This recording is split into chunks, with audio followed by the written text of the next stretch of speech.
Jerome Pauline. Jerome Pauline si jabat yang dikenal sebagai seorang YouTuber muda yang memiliki kepintaran dalam bidang matematika. Lahir di Jakarta 2 Mei 1998. Lahir pada masa yang akrab dengan kerusuhan terkelam di Jakarta. Pada saat itu, keadaan kota Jakarta terjadi kerusuhan dan penjarahan toko-toko.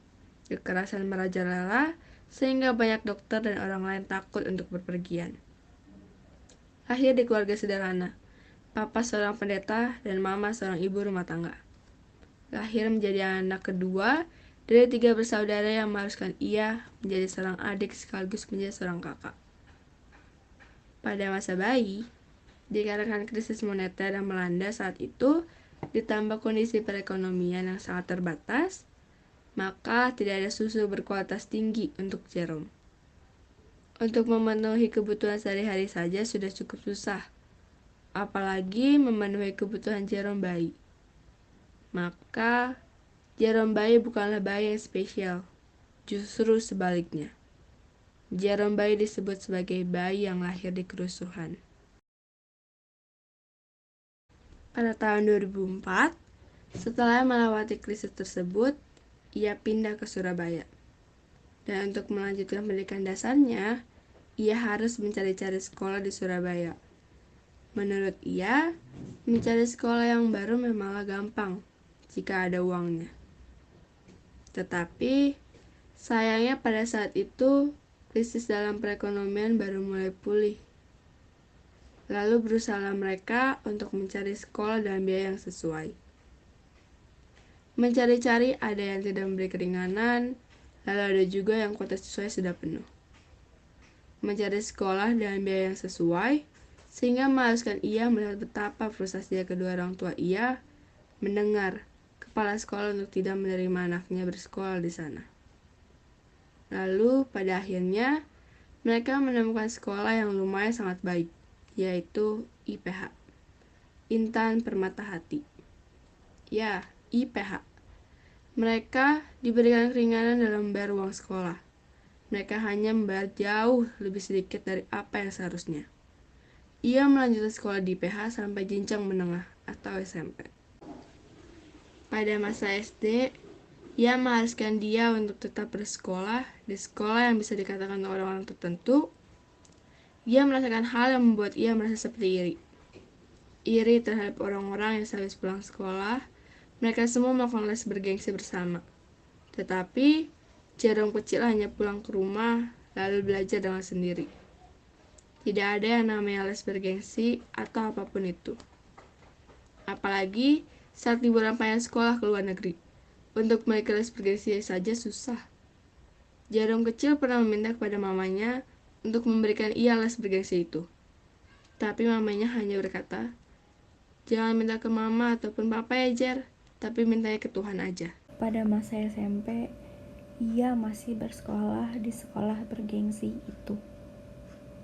Keadaan iri yang masih saja menghampiri, hingga pada akhirnya ia harus menerima semuanya. Pada masa SMP, ia banyak menghabiskan waktu untuk bermain dan beraktivitas seperti bermain bola atau apapun itu yang berhubungan dengan olahraga. Dan juga ia menghabiskan waktu untuk mengikuti latihan paduan suara.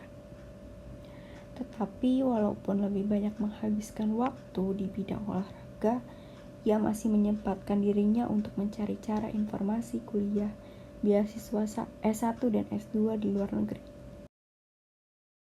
Lalu pada saat SMA, ia pindah ke SMA Negeri 5 Surabaya.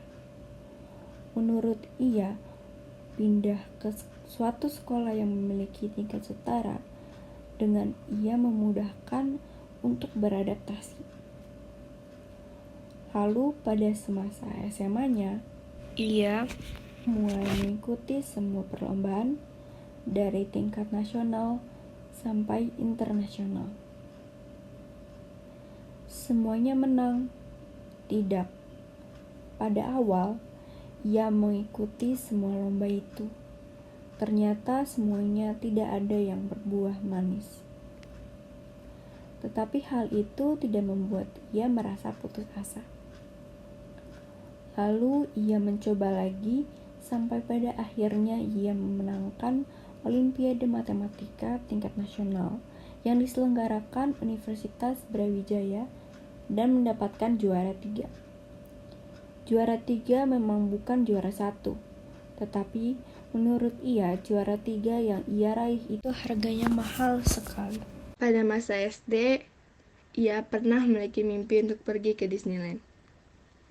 Ya, mimpi yang mungkin bagi orang lain itu sederhana, tetapi bagi ia, seorang jarum kecil itu adalah mimpi yang sangat besar.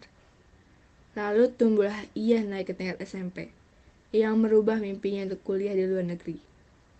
Semasa SMP-nya, ia mencoba-coba mencari tahu tentang kuliah di luar negeri, dari pendidikannya hingga beasiswanya. Ia pernah memikirkan untuk mengikuti NUS atau NTU. Lalu, pada tahun 2016, ia mengikuti tes NUS. Tetapi sayangnya, NUS tidak keterima. Tetapi ada hasil baik pada NTU. Ia keterima, tapi hanya keterima saja. Untuk beasiswa dan biaya hidup di sana, harus kita yang menanggung. Rasa putus asa yang menghampiri datang begitu saja. Tetapi, pada saat rasa putus asa itu datang, ia mendapatkan informasi tentang beasiswa Mitsui Bussan Scholarship for Indonesia. Setelah itu, ia langsung mencobanya. Setelah melakukan beberapa tes, ia baru menyadari bahwa yang terima untuk beasiswa ini hanya 2 orang. Hanya 2 orang. Ia merasakan pesimis dalam dirinya. Tetapi, pesimis itu ternyata hanya pikiran negatif yang ia dapatkan. Namun pada nyatanya, ia mendapatkan beasiswa ini dengan full. Di situ semua rasa negatif berubah menjadi suatu hal yang positif berkali-kali lipat. Sejak masa remaja, Jerome tertarik untuk membuat video. Oleh karena itu, pada tanggal 23 Desember 2017, beliau dan temannya memulai kanal YouTube Nihongo Mantapu. Kevin merupakan teman yang beliau kenal dari acara Natal orang Manado di Jepang. Nihongo Mantapu berasal dari 2 kata, yaitu Nihongo yang artinya bahasa Jepang, dan Mantapu yang berarti mantap. Pada masa awal merintis karir, mereka pernah kecewa karena penonton videonya sangat sedikit. Akhirnya beliau dan temannya bertekad untuk mengunggah video 2 minggu sekali. Pada tanggal 18 Agustus 2018, kanal YouTube-nya sudah mencapai 25.000 subscriber. Namun sayangnya, Kevin memutuskan untuk mundur dari Nihongo Mantapu karena memilih fokus dalam dunia perkuliahannya. Jerome sempat bingung mengenai kelanjutan kanalnya. Namun pada akhirnya, beliau tetap melanjutkan kanal YouTube-nya dengan konten yang lebih beragam. Pada bulan September tahun 2021 lalu, subscribernya sudah mencapai 7 juta lebih. Beliau juga beberapa kali dipanggil menjadi pembicara di sekolah dan universitas, serta tampil di acara TV. Mungkin jalannya tidak semulus orang lain, atau mungkin hasilnya tidak sebaik orang lain.